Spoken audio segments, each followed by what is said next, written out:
શ્રાવણ માસને લઈને મહીસાગર જિલ્લાનું આરોગ્ય વિભાગ સક્રિય થયું છે। લુણાવાડામાં હોટેલ, નાસ્તાની દુકાન અને લારીઓમાં તપાસ હાથ ધરવામાં આવી છે। શહેરની વિવિધ શાળામાં પણ ભોજન અને સ્વચ્છતાને લઈને ચેકિંગ હાથ ધરાયું છે।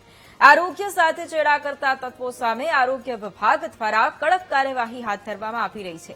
આવકાર રેસ્ટોરન્ટમાં તપાસ દરમિયાન સંચાલકને નોટિસ ફટકારવામાં આવી। સ્વચ્છતાના અભાવે બક્ષપંચ છાત્રાલયને નોટિસ ફટકારવામાં આવી છે। હોટેલ, દુકાનો અને શાળામાંથી આરોગ્ય વિભાગે સેમ્પલ લીધા છે। અને આજ મુદ્દે સંવાદદાતા વિશાલ ફોન લાઈન પર છે। વિશાલ, એક તરફ શ્રાવણ માસ અને જેને લઈને હવે મહીસાગર જિલ્લાનું આરોગ્ય વિભાગ પણ અત્યારે એક્શન મોડમાં છે। ખાસ તો કયા કયા રેસ્ટોરન્ટ છે, દુકાનો છે, ત્યાં દરોડા પાડવામાં આવ્યા છે અને કઈ રીતે ચેકિંગ? જી વૈભવી, ખાસ કરીને વાત કરવામાં આવે તો મહીસાગર જિલ્લામાં જન આરોગ્ય રક્ષણ માટે ફૂડ સેફ્ટી વિભાગ અત્યારે સઘન ચેકિંગ હાથ ધરી રહ્યું છે।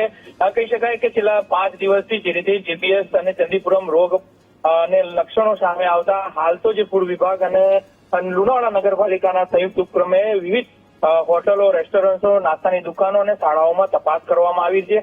ખાસ કરીને વાત કરવામાં આવે તો આવકાર જે રેસ્ટોરન્ટ છે તેને ફૂડ વિભાગ દ્વારા નોટિસ આપવામાં આવી છે। સ્વચ્છતાને લઈને ત્યારે નગરપાલિકા દ્વારા જે રેકડી છે, નાની લારી ગલ્લાઓ છે, તેમની સામે લાલ આંખ કરીને હાલ તો તેમને દંડાત્મક કાર્યવાહી પણ કરવામાં આવી છે અને સ્વચ્છતાનું જે કહી શકાય કે જેની ચોકસાઈ રાખવા માટે પણ સૂચન કરવામાં આવ્યું છે। જી બિલકુલ, આભાર વિશાલ તમામ જાણકારી માટે।